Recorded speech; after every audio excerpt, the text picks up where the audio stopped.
इस कहानी का टॉपिक है घर से भागी लड़की की कहानी। तो कहानी अब शुरू करते हैं।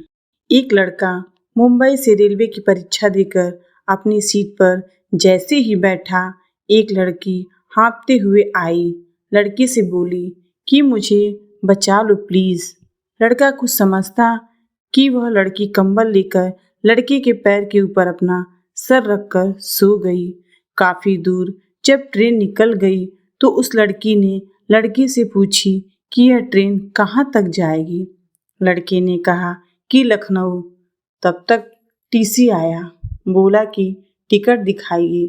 लड़की ने कहा कि आप लखनऊ तक का टिकट बना दीजिए। लड़का लखनऊ तक आते आते उस लड़की से घुल मिल गया था।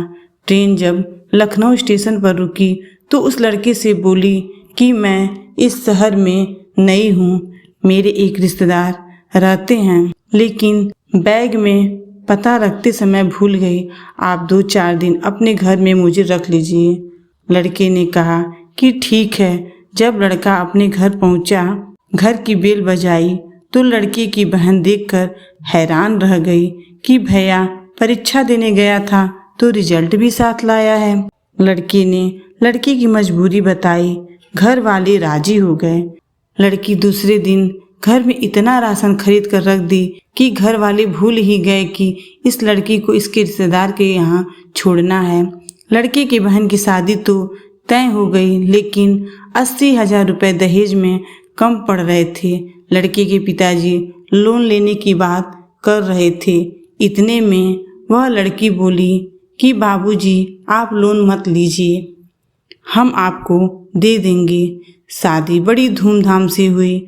बहन की शादी के बाद लड़के ने लड़की से कहा कि मैं तुमसे प्यार करता हूँ, मुझसे शादी करोगी? लड़की बोली कि यही बात अम्मा बाबूजी के सामने रखिए।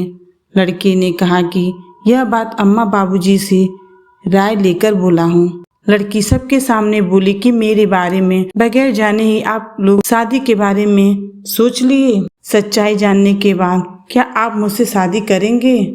वह बताई कि मुंबई के रेड लाइट एरिया के एक कोठे की वेश्या की बेटी हूँ। जब मुझे मालूम हुआ कि मेरी कीमत लग गई है तो मैं माँ से बोली कि इस दलदल में मुझे मत डालो। मुझे पढ़ा लिखा कर क्या यही करने के लिए सोची हो? मुझे मेरी माँ ने कहा कि बेटी तू ग्राहक आने से पहले कहीं भाग जा। तब मैं भाग कर यहाँ आ गई। यह सुनकर सबके पांव तले जमीन खिसक गई और उस लड़की से बोलना बंद कर दिए। यह बात तत्काल बेटी को ससुराल में मालूम हुई। लड़की अपने पति से बोली कि मुझे अपने मायके जाना है। वह अपने मायके जैसे ही पहुंची, लड़की अपना कपड़ा समेट कर घर से निकलने वाली थी। लड़की ने कहा कि कहाँ जा रही हो? तो वह बोली कि भगवान जाने। इतना कहकर वह फपक कर रोने लगी। लड़की अपने माता पिता भाई से बोली कि आप लोग बहुत गिरे इंसान हो। आज 2 साल से यहाँ साग सब्जी राशन पानी लाई तब गंदी नहीं थी। जब मेरे शादी में 80,000 दी तब गंदी नहीं थी। मेरी शादी का सारा सामान खरीद कर मुझे दी तब गंदी नहीं थी। ये जेवर बनवा कर मुझे दी तब गंदी नहीं थी। मेरी शादी में सारा खर्च जब यह उठाई तो गंदी नहीं थी। तब तो आप लोग प्रशंसा की पुल बांधते थे कि यह बेटी नहीं साक्षात लक्ष्मी है। अगर भाभी की जगह आपकी बेटी होती तो आप मुझे भी घर से निकाल देते। वो भाई का हाथ पकड़कर बोली, क्यों भैया, जब आप भाभी को लेकर दिन रात घूमते थे तब गंदी नहीं थी, आज गंदी हो गई। अगर भाभी से आप भैया शादी नहीं किए तो मैं कभी नहीं आपके दरवाजे पर आऊंगी। हम लड़कियों को यही समाज गंदा बनाता है, कोठे पर ले जाकर बेच देता है और कोठे पर जाकर सोता है।